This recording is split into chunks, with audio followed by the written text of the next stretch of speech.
जय हिंद दोस्तों। आज की इस वीडियो में आरआरबी ग्रुप डी साइंस के इंपॉर्टेंट क्वेश्चन को देखेंगे। क्वेश्चन नंबर फर्स्ट है, वर्ष 1899 में अल्फा और बीटा पार्टिकल की खोज किसने की थी? इसका आंसर है अर्नेस्ट रदरफोर्ड ने अल्फा और बीटा पार्टिकल की खोज की। आधुनिक आवर्त सारणी आधारित है। आधुनिक आवर्त सारणी परमाणु क्रमांक पर आधारित है। आवर्त सारणी में तत्वों को उनके परमाणु क्रमांक के बढ़ते हुए क्रम में रखा गया है। पॉजिट्रॉन की खोज किसने की? पॉजिट्रॉन की खोज एंडरसन ने 1932 ईस्वी में की। इलेक्ट्रॉन के आवेश का निर्धारण किसने किया? इलेक्ट्रॉन पर जो निगेटिव चार्ज होता है उसका निर्धारण किसने किया? तो इसका आंसर है मिल्टन ने किया। परमाणु में अवस्थित सबसे हल्का कण है। परमाणु में अवस्थित सबसे हल्का कण होता है इलेक्ट्रॉन। इसका द्रव्यमान कितना होता है? 9.31 × 10⁻31 kg।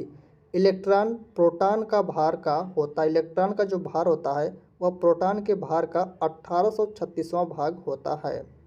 हाइड्रोजन की खोज किसने की थी? हाइड्रोजन की खोज हेनरी कैवेंडिश ने की थी। आदर्श गैस की ऊर्जा आधारित होती है। आदर्श गैस की ऊर्जा तापमान अर्थात टेम्परेचर पर आधारित होती है। अक्रिय गैस परमाणु ऊर्जा के सबसे बाहरी कक्षा में कितने इलेक्ट्रॉन होते हैं? जो अक्रिय गैस हैं उनके बाहरी कक्षा में कितने इलेक्ट्रॉन होते हैं? 8 इलेक्ट्रॉन होते हैं। जुड़वा खनिज कहलाता है। जुड़वा खनिज किसे कहते हैं? सीसा और जस्ता को जुड़वा खनिज कहते हैं। कॉपर सल्फेट को किस धातु के डिब्बे में रखा जा सकता है? कॉपर सल्फेट को सिल्वर धातु के डिब्बे में रखा जा सकता है। कांच मिश्रण है। कांच किसका मिश्रण है? तो यह बालू अर्थात सिलिका और कैल्शियम सिलिकेटों का मिश्रण होता है कांच। मानव द्वारा निर्मित प्रथम संश्लिष्ट रेशा। मानव के द्वारा निर्मित प्रथम संश्लिष्ट रेशा है नायलॉन। धातुओं को उसके अयस्कों से निष्कासन करने की प्रक्रिया क्या कहलाता है? धातुओं को उनके अयस्कों से निष्कासन करने की प्रक्रिया मेटेरियोलॉजी कहलाती है। रबर आसानी से घुल जाता है। रबर आसानी से बेंजीन में घुल जाता है। पुराने तैल चित्रों के रंगों को फिर से उभारने के लिए किस अम्ल का प्रयोग किया जाता है? तो इसका आंसर है हाइड्रोजन पराऑक्साइड का प्रयोग करते हैं। H2O2 इसका रासायनिक सूत्र है। चाय में कौन सा अम्ल होता है? चाय में टैनिक अम्ल होता है।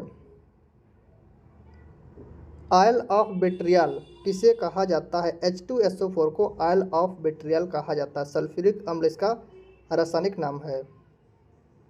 पानी में साबुन का घोल उदाहरण है। पानी में साबुन का घोल कोलाइडी विलयन का उदाहरण है। चूहे मारने के लिए किसका उपयोग किया जाता है? चूहे मारने के लिए जिंक फॉस्फाइड का उपयोग किया जाता है। सोडा वाटर में कौन सा अम्ल होता है? सोडा वाटर में कौन सा अम्ल होता है? कार्बोनिक अम्ल होता है। और कौन सी गैस होती है? CO2 कार्बन डाइऑक्साइड गैस होती है। मटमैला जल उदाहरण है। मटमैला जल कोलाइडी विलयन का उदाहरण है। एक हल्के पिंड A तथा भारी पिंड B की गतिज ऊर्जा समान हो तो A और B का संवेग समान होगा। अगर गतिज ऊर्जा समान हो जाएगी तो संवेग समान हो जाएगा। कैल्वेराइट किसका अयस्क है? कैल्वेराइट सोना का अयस्क है। कौन सा बैक्टीरिया जो फलीदार पौधे में नाइट्रोजन स्थापित करता है? फलीदार पौधा जैसे अरहर हो गया, इसका आंसर राइजोबियम। राइजोबियम बैक्टीरिया जो फलीदार पौधे में नाइट्रोजन स्थापित करता है। पौधों की जड़ों से अन्य भागों तक पानी और खनिज को किससे वाहित किया जाता है? तो इसका आंसर जाइलम से। तरंग दैर्ध्य की SI इकाई क्या है? इसकी SI इकाई है एंगस्ट्रॉम। सफ़ेद प्रकाश के स्पेक्ट्रम में नीले और पीले रंग के बीच कौन सा रंग होता है? तो इसका आंसर उसका हरा रंग होता है। ताजे पानी का हिमांक बिंदु मतलब जमने का बिंदु होता है। ताजे पानी का जो जमने का बिंदु होता है वह 0 डिग्री C होता है। क्रायोजेनिक किससे संबंधित विज्ञान है? क्रायोजेनिक निम्न तापमान से संबंधित है। जल वाष्प अर्थात जो वेपर होता है में भंडारित ऊष्मा होती है तो उसमें गुप्त ऊष्मा होती है। वायु में ध्वनि का वेग तापमान घटने से वायु में ध्वनि का वेग तापमान घटने से घटता है। अस्थायी चुंबक को बनाने के लिए उपयोग किया जाता है। अस्थायी चुंबक को बनाने के लिए इस्पात अर्थात स्टील का उपयोग किया जाता है। रक्तचाप किसमें उच्च होता है? धमनियों में रक्तचाप उच्च होता है। सिस्मोग्राफ से क्या रिकॉर्ड किया जाता है? सिस्मोग्राफ से भूकंप रिकॉर्ड किया जाता है। एक बैरल में कितने लीटर होते हैं? एक बैरल में 159 लीटर होते हैं।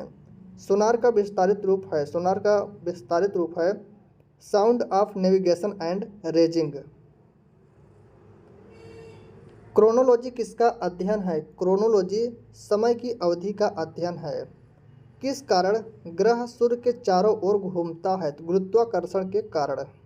वायुमंडल में ऊपर बढ़ने पर हवा का दबाव होता है, वायुमंडल में ऊपर जाने पर हवा का जो प्रेशर, जो दबाव होता है वह कम होता है। थर्मस फ्लास्क के आविष्कारक हैं, थर्मस फ्लास्क के आविष्कारक हैं डेवर। तार खींचने योग्य सबसे नमनीय धातु है? तार खींचने योग्य मतलब तार बनाने हेतु सबसे नमनीय धातु है सोना। विद्युत मोटर के आविष्कारक थे, विद्युत मोटर के आविष्कारक थे निकोलस टेस्ला। किसी तत्व के गुणों को प्रदर्शित करता है, किसी तत्व के गुणों को प्रदर्शित करता है उसका परमाणु क्रमांक। तत्वों का सबसे पहला वर्गीकरण किसने किया? तत्वों के सबसे पहले वर्गीकरण किसने किया? तो डोबे राइनर ने किया। इन्होंने ही त्रिक सिद्धांत दिया था। वह सबसे छोटा कण जिसमें उस तत्व के सभी गुण विद्यमान हो उसे क्या कहते हैं? तो उसे कहते हैं परमाणु। प्रक्षेप का पथ कैसा होता है? प्रक्षेप का पथ परवलयाकार होता है। जड़त्व का नियम सर्वप्रथम किसने दिया था? जड़त्व का नियम सबसे पहले गैलीलियो ने दिया था।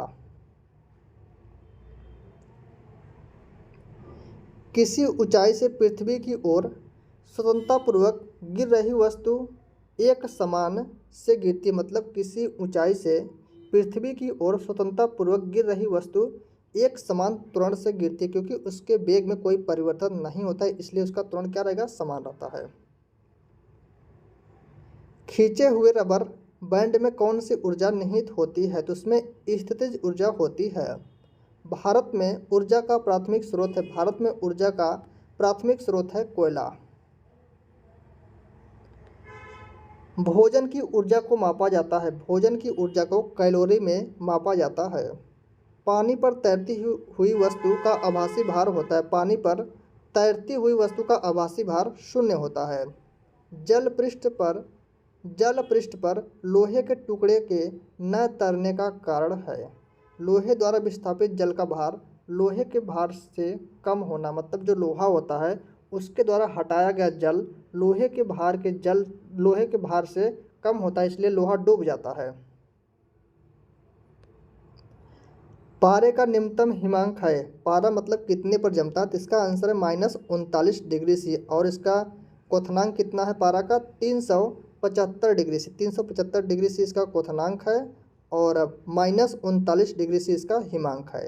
शक्कर के घोल का तापमान बढ़ाने पर शक्कर की विलेयता जो है वह बढ़ जाती है, उसका टेम्परेचर बढ़ाएंगे तो उसकी विलेयता, जो घुलने की क्षमता है वो बढ़ जाएगी, जल्दी घुल जाएगा। मतलब शरीर से पसीना सबसे अधिक कब निकलता है? शरीर से पसीना सबसे अधिक निकलेगा जब तापक्रम अधिक हो, मतलब टेम्परेचर अधिक हो और हवा आर्द्र, हवा में नमी हो और टेम्परेचर अधिक हो, तो उसमें पसीना सबसे अधिक निकलता है।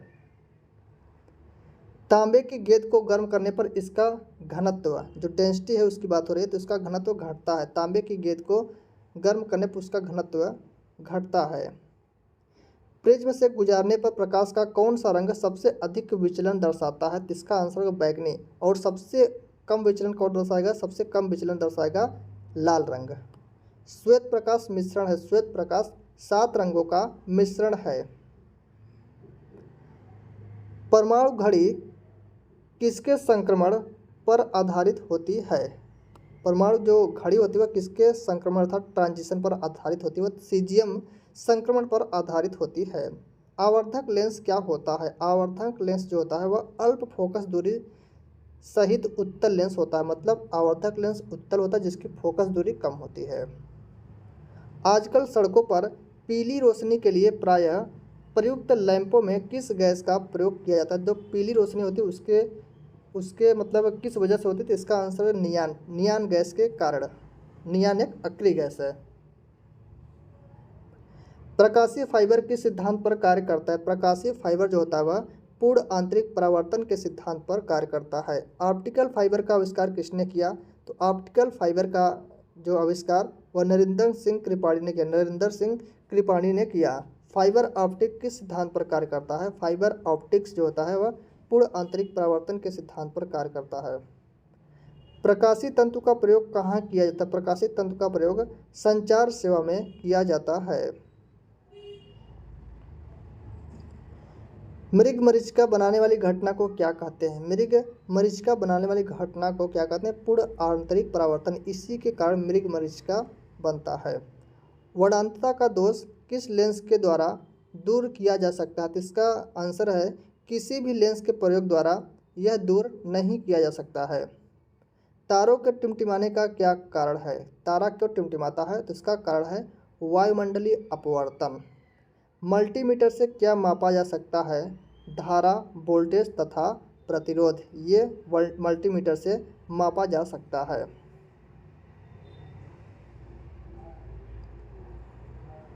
लिफ्ट में एक मनुष्य का आभासी भार उसके वास्तविक भार से कम होगा जब लिफ्ट में एक मनुष्य है, उसका जो आभासी भार है उसके वास्तविक भार से कम होगा जब लिफ्ट नीचे की ओर जा रही है। जैसे लिफ्ट अगर नीचे जाएगी तो उसका जो आभासी भार है वह कम प्रतीत होगा उसके वास्तविक भार से। अगर लिफ्ट ऊपर जाएगी तो उसका जो आभासी भार है उससे अधिक वजन अपने आप को महसूस होगा, कि मतलब उसका वजन ऐसा लगेगा कि उससे बढ़ गया है उसके वास्तविक वजन से। ब्लीचिंग पाउडर का रासायनिक नाम है। ब्लीचिंग पाउडर का रासायनिक नाम क्या होता है? Calcium hypochlorite, CaOCl2। पदार्थ का सबसे छोटा कण जो स्वतंत्र रूप से अस्तित्व में रह सकता है और जिसमें मूल पदार्थ के सभी गुण मौजूद रहते हैं उससे कहा जाता है। तो अभी क्वेश्चन ऊपर गया है तो इसका आंसर मॉलिक्यूल्स अर्थात अणु कहते हैं। मांसपेशियों में कौन सा प्रमुख प्रोटीन पाया जाता है? मांसपेशियों में कौन सा प्रोटीन होता है? तो मायोसिन प्रोटीन होता है, मायोसिन। प्रोड्यूसर गैस क्या है? प्रोड्यूसर गैस CO अर्थात कार्बन मोनोऑक्साइड प्लस नाइट्रोजन का मिश्रण है। तो मतलब यहाँ पर प्रोड्यूसर गैस कार्बन मोनोऑक्साइड और नाइट्रोजन का मिश्रण है। कौन सा रबर वल्केनाइजेशन में प्रयोग किया जाता है? मतलब रबर के वल्कनीकरण में किसका प्रयोग करते हैं? सल्फर का प्रयोग करते हैं। पूर्णतया ऑक्सीजन रहित धातु कौन से? किसमें ऑक्सीजन नहीं होता? तो इसका आंसर हो जाएगा सीसा। किस क्रिया द्वारा पौधे सूर्य से प्रकाश में क्लोरोफिल की मदद से भोजन तैयार करते हैं? तो प्रकाश संश्लेषण की क्रिया से पौधे जो होते हैं क्लोरोफिल की मदद से भोजन तैयार करते हैं। थर्मोमीटर में पारे का प्रयोग किया जाता है क्योंकि यह ताप के कारण अधिक फैलता है, इसलिए। रेडियोधर्मी तत्व की खोज किसने की? तो इसका आंसर मैरी क्यूरी ने। उत्तम फ्यूज का प्रकार है उच्च प्रतिरोध और निम्न गलनांक। हीरे की चमक का मुख्य कारण है प्रकाश का संपूर्ण आंतरिक परावर्तन। सूर्य के किरण किस प्रक्रिया द्वारा पृथ्वी पर पहुंचते हैं? तो इसका आंसर विकिरण के द्वारा। ध्वनि प्रदूषण की यूनिट क्या है? तो इसका यूनिट है डेसिबल। पराश्रव्य तरंग की आवृत्ति कितनी होती है? पराश्रव्य तरंग की आवृत्ति 20 किलोहर्ट्ज से अधिक होती है। मनुष्य को ध्वनि कंपन की अनुभूति किस आवृत्ति सीमा में होती है? मतलब मनुष्य किस ध्वनि को सुन सकता है? तो इसका आंसर है 20 हर्ट्ज से 20,000 हर्ट्ज के बीच की आवृत्ति को मनुष्य सुन सकता है। दृश्य स्पेक्ट्रम का तरंगदैर्घ्य कितना होता है? तो इसका आंसर है 3900 एंगस्ट्रॉम से 7600 एंगस्ट्रॉम। चमगादड़ की ध्वनि कैसी होती है? चमगादड़ की ध्वनि पराश्रव्य होती है। स्टेथोस्कोप किस सिद्धांत पर कार्य करता है? तो यह ध्वनि के परावर्तन सिद्धांत पर कार्य करता है। MRI magnetic resonance imaging machine में किसका प्रयोग किया जाता है? तो इसमें चुंबकीय तरंग का प्रयोग करते हैं। क्वार्ट्ज किसके रूपांतरण से बनता है? क्वार्ट्ज जो होता है वह कैल्शियम सिलिकेट के रूपांतरण से बनता है। जाली दस्तावेजों का पता किन किरणों द्वारा लगाया जाता है? तो इसका आंसर पराबैंगनी किरणों के द्वारा। फ्लोरोसेंट लैंप में चोक का प्रयोजन क्या है? जो फ्लोरोसेंट लैंप होता है उसमें चोक का प्रयोग क्यों करते हैं? तो करंट प्रवाह को बढ़ाने के लिए। पत्थर को ठोकर मारने से व्यक्ति को चोट लगने का कारण है प्रतिक्रिया, क्रिया प्रतिक्रिया न्यूटन का तीसरा नियम है इसी के अनुसार। साइकिल का टायर अचानक फट जाना क्या दर्शाता है? साइकिल का टायर अचानक फट जाना यह रुद्धोष्म प्रक्रिया दर्शाता है। चूना पत्थर का रासायनिक नाम है, चूना पत्थर का रासायनिक नाम है कैल्शियम सल्फेट कार्बोनेट।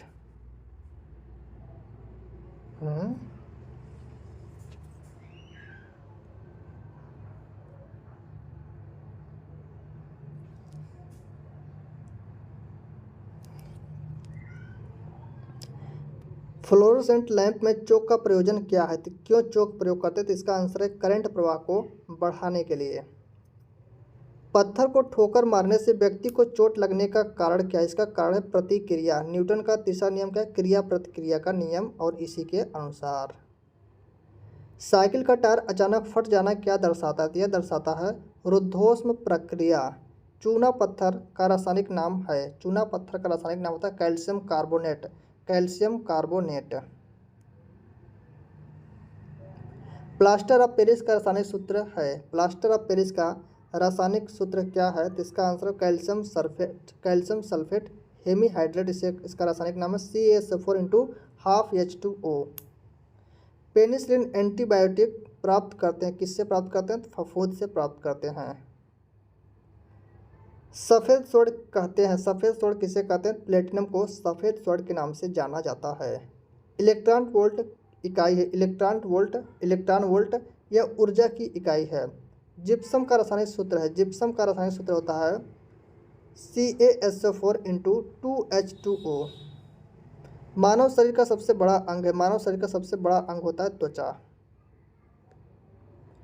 त्वचा का रंग किसके कारण होता है? त्वचा का रंग मेलानिन के कारण होता है। त्वचा की ऊपरी सतह कहलाती, तो त्वचा की जो ऊपरी सतह होती है वो एपिडर्मिस कहलाती है। ऊतकों का अध्ययन कहलाता है, ऊतकों का अध्ययन हिस्टोलॉजी कहलाता है। कॉफ़ी प्राप्त की जाती है, कॉफ़ी बीज से प्राप्त की जाती है।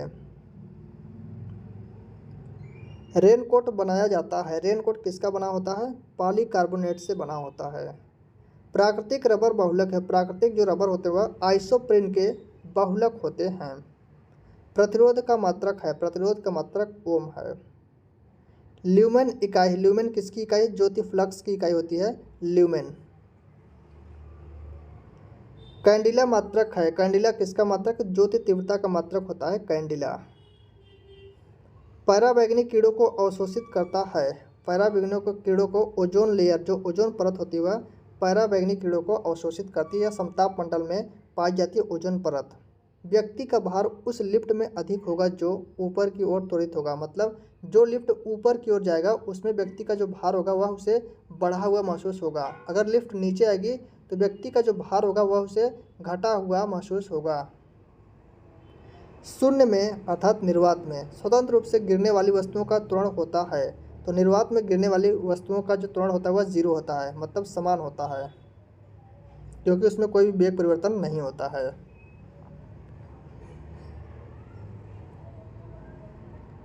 स्प्रिंग को अपनी समान लंबाई पर वापस लौटने के लिए लगने वाला बल कहलाता है। स्प्रिंग को अपनी समान लंबाई पर लौटने के लिए जो बल लगता है उसे प्रत्यानयन बल कहते हैं। न्यूटन की गति के प्रथम नियम से परिभाषित मिलती है, किसकी परिभाषा मिलती है? तो न्यूटन का जो फर्स्ट नियम है गति का, न्यूटन ने कुल 3 नियम दिए हैं, जो उसका फर्स्ट नियम है, उनका नियम है, वह बल की परिभाषा देता है। न्यूटन की गति का कौन सा नियम जड़त्व की व्याख्या करता है? न्यूटन की गति का जो प्रथम नियम है वह जड़त्व की व्याख्या करता है। न्यूटन के गति के द्वितीय नियम से व्यंजक प्राप्त होता है, तो किसका व्यंजक प्राप्त होता है? बल का व्यंजक प्राप्त होता है न्यूटन के गति के द्वितीय नियम से। एक वस्तु का जड़त्व निर्भर करता है, जड़त्व निर्भर करता है उसके द्रव्यमान पर, द्रव्यमान अधिक होगा जड़त्व अधिक होगा। एनीमोमीटर का उपयोग किया जाता है, एनीमोमीटर का उपयोग पवन का वेग मापने के लिए किया जाता है। ताप की एसआई इकाई, ताप की एसआई इकाई क्या होती है? तो इसकी एसआई इकाई होती है केल्विन। कोण की इकाई होता है, कोण का जो मात्रक होता है वह रेडियन होता है। मैनोमीटर का उपयोग किया जाता है, मैनोमीटर का उपयोग दाब मापने के लिए किया जाता है। 1 किलोग्राम राशि का वजन होता है, 1 किलोग्राम राशि का वजन अर्थात भार होता है 9.8 न्यूटन। 1 जूल बराबर होता है 1 जूल बराबर होता है 10 घाते 7 अर्ग। नाट का उपयोग कहाँ पर होता है? तो जलयानों की गति मापने में नाट का उपयोग होता है।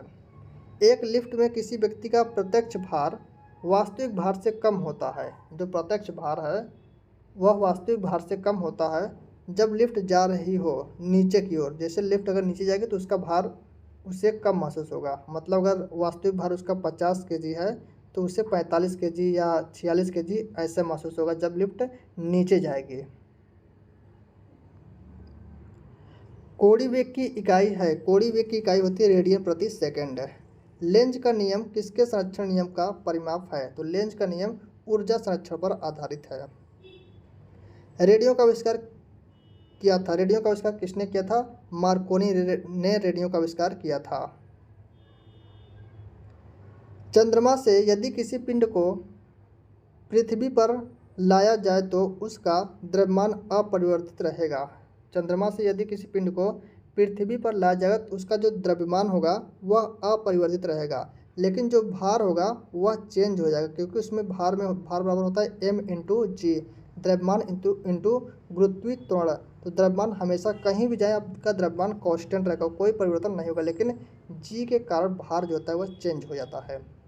निर्वात में यदि 3 वस्तु लोहा, कागज और पत्थर गिरा जाए तो पृथ्वी पर पहले कौन पहुंचेगा? निर्वात मतलब जहां कोई भी हवा ना हो, एकदम शून्य हो, कुछ भी ना हो, तो वहां पर तीनों वस्तुएं एक साथ आएंगे।